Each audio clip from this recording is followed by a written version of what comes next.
At one point, did you wonder if you would be going against a Des Kitchens-led Furman squad? Oh yeah, I thought he had. He did. He had an opportunity for that job, and I think it was his job to turn down, and decided that he wanted to be here with us. And his family loves Rollie, but he did have an opportunity. You know, obviously because he played there, but because he's done a great job.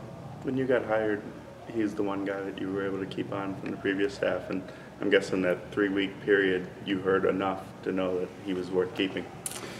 Yeah, and they had a lot of good coaches on their staff. So, I mean, it wasn't a matter of was he better than other guys. It's just I knew I was bringing some guys with me that had, you know, position groups like Coach Nielsen. I knew I wasn't going to be looking for a D-line coach. So there were some guys when I got here that it wasn't really even a conversation.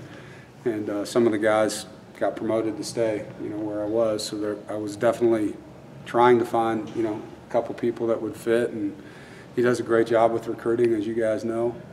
Had been here, and you know his background, just at different places and areas that he's been in recruiting, and just hadn't gone to NIU 2 years prior.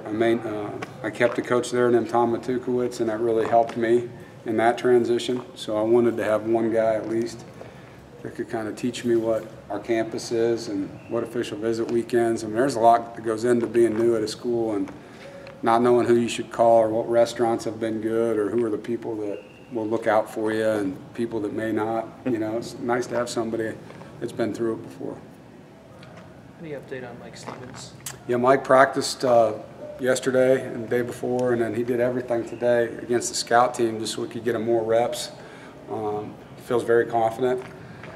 The type of offense we're playing, I'm not going to play him, you know, in the game unless we end up in a situation where there's airing it out.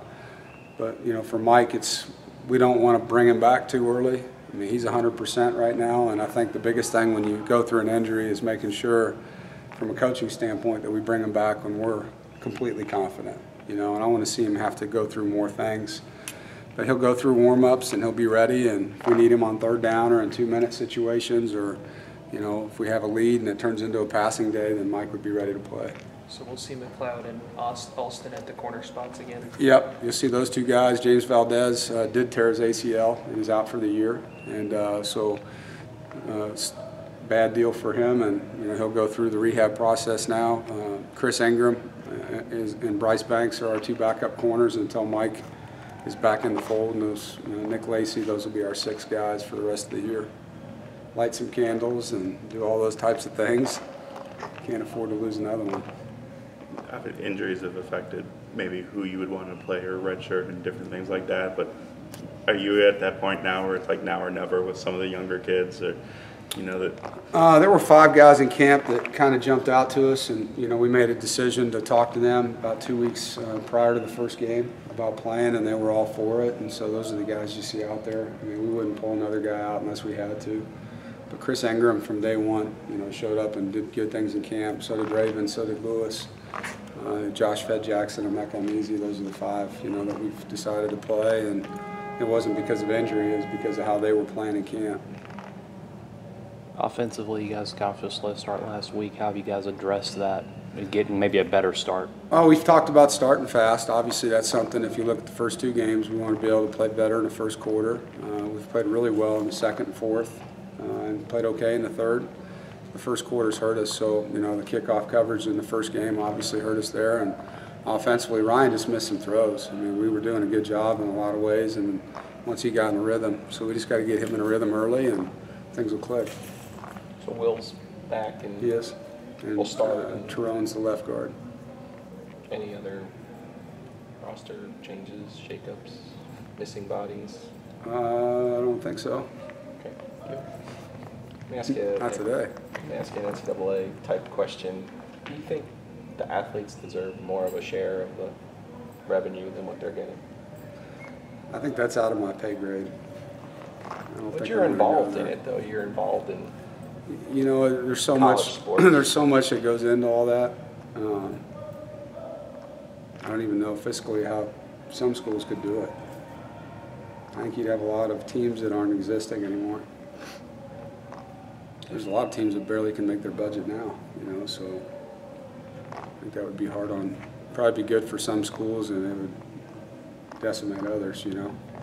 would you be against players like the Olympic model being able to, if they wanted to wear a Nike shoe or a Under Armour wristband? These guys are amateur athletes. They're amateur athletes, and when you come to college, you're playing for a school that has a shoe contract, and that's what you know. I mean, that's when you become a pro, you get that option, But these guys are still amateurs, and they do get a lot of great benefits. I mean, speaking from a guy that had to pay for school, they get the school paid for, they get unlimited food, they get a ton of gear, and we go to a bowl game, they get a ton of stuff. So there's a lot of good things that they're getting still. Do they generate revenue for schools? Yes, they do. Football and basketball teams do that, but it's still college amateur athletics, in my opinion. What's the key to defending against the triple option? Discipline, eye control, block protection, beating certain types of blocks in perimeter and in spaces where they can cut you. And obviously tackling. I mean, they're going to have a lot of plays where the quarterback's a runner, and you're not going to have unblocked players all the time. You have to beat blocks to get people to the football. How much does that change, though, what you do defensively? Is it just focusing on the fundamentals more, or is it anything schematic you really have to do different? Well, you try to look at other plays that you've defended already and put them in same-as boxes for the guys. So, hey, this is just like when you see this. I mean, the good thing, our offense does run triple option concepts. The first play of the game last week was a triple option that went for 40-some yards when Ryan kept it. So it's not like we haven't seen that. We saw it all through camp. And the jets that they do, we do a lot of that in our offense. So there are similarities. Some of the blocking schemes are just different, so you got to show it to them over and over and over. And some of the ways they pull guards and pull centers and wrap tackles, I mean, there's just different things. It's no different than next week when we'll play Florida State, and they'll be running a flat outside zone. We'll have to get ready for a different blocking scheme again. So you just try to use as much same-as principles as you can, and sometimes you do have to tweak, some of your front mechanics, but there weren't a ton of that in this game.